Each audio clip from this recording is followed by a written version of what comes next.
John Brown, May 9th, 1800 to December 2nd, 1859, was an American abolitionist in the decades preceding the Civil War, first reaching national prominence in the 1850s for his radical abolitionism and fighting in Bleeding, Kansas. Brown was captured, tried, and executed by the Commonwealth of Virginia for a raid and incitement of a slave rebellion at Harpers Ferry, Virginia, in 1859. An evangelical Christian of strong religious convictions, Brown was profoundly influenced by the Puritan faith of his upbringing. He believed that he was an instrument of God, raised to strike the death blow to slavery in the United States, a sacred obligation. Brown was a leading exponent of violence in the American abolitionist movement, believing it was necessary to end slavery after decades of peaceful efforts had failed. Brown said that in working to free the enslaved, he was following Christian ethics, including the Golden Rule and the Declaration of Independence, which states that all men are created equal. He stated that in his view, these two principles meant the same thing. Brown first gained national attention when he led anti-slavery volunteers and his sons during the Bleeding, Kansas crisis of the late 1850s, a state-level civil war over whether Kansas would enter the Union as a slave state or a free state. He was dissatisfied with abolitionist pacifism, saying of pacifists, "These men are all talk. What we need is action, action." In May 1856, Brown and his sons killed 5 supporters of slavery in the Potawatomi Massacre, a response to the sacking of Lawrence by pro-slavery forces. Brown then commanded anti-slavery forces at the Battle of Blackjack and the Battle of Osawatomie. In October 1859, Brown led a raid on the federal armory at Harpers Ferry, Virginia, which later became part of West Virginia, intending to start a slave liberation movement that would spread south. He had prepared a provisional constitution for the revised, slavery-free United States that he hoped to bring about. He seized the armory, but 7 people were killed and 10 or more were injured. Brown intended to arm slaves with weapons for the armory, but only a few slaves joined his revolt. Those of Brown's men who had not fled were killed or captured by local militia and U.S. Marines, the latter led by Robert E. Lee. Brown was tried for treason against the Commonwealth of Virginia, the murder of 5 men, and inciting a slave insurrection.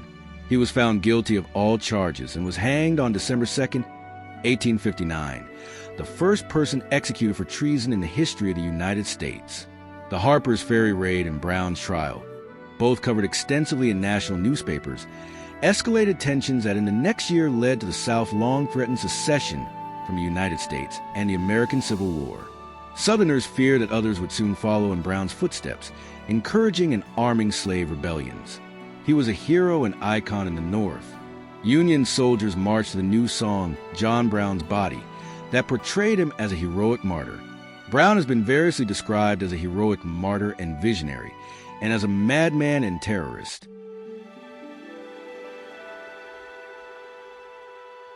Early life and family and childhood. John Brown was born May 9, 1800, in Torrington, Connecticut, the son of Owen Brown, 1771 to 1856, and Ruth Mills, 1772 to 1808. Owen Brown's father was Captain John Brown, of English descent, who died in the Revolutionary War in New York on September 3, 1776. His mother, of Dutch and Welsh descent, was the daughter of Gideon Mills, an officer in the Revolutionary Army. Although Brown described his parents as poor but respectable at some point, Owen Brown became a leading and wealthy citizen of Hudson, Ohio. He operated a tannery and employed Jesse Grant, father of President Ulysses S. Grant. Jesse lived with the Brown family for some years. The founder of Hudson, David Hudson, with whom John's father had frequent contact, was an abolitionist and an advocate of forcible resistance by the slaves. The 4th child of Owen and Ruth, Brown's other siblings included Anna Ruth, born in 1798, Salmon, born 1802, and Oliver Owen, born in 1804.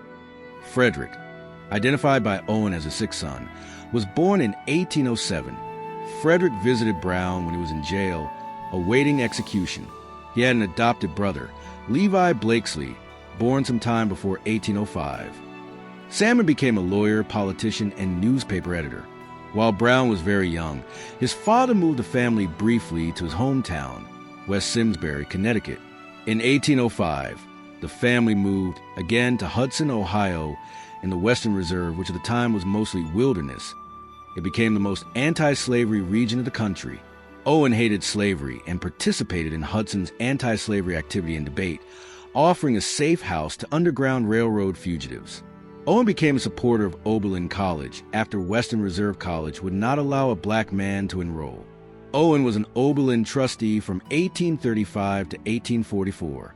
Other Brown family members were abolitionists, but John and his eccentric brother Oliver were the most active and forceful.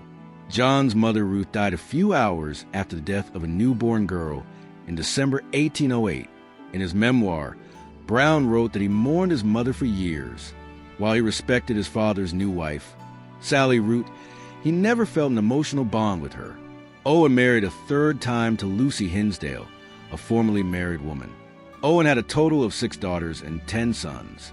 With no school beyond the elementary level in Hudson at that time, Brown studied at the school of the abolitionist Eliza Wright, father of the famous Eliza Wright, in nearby Talmadge.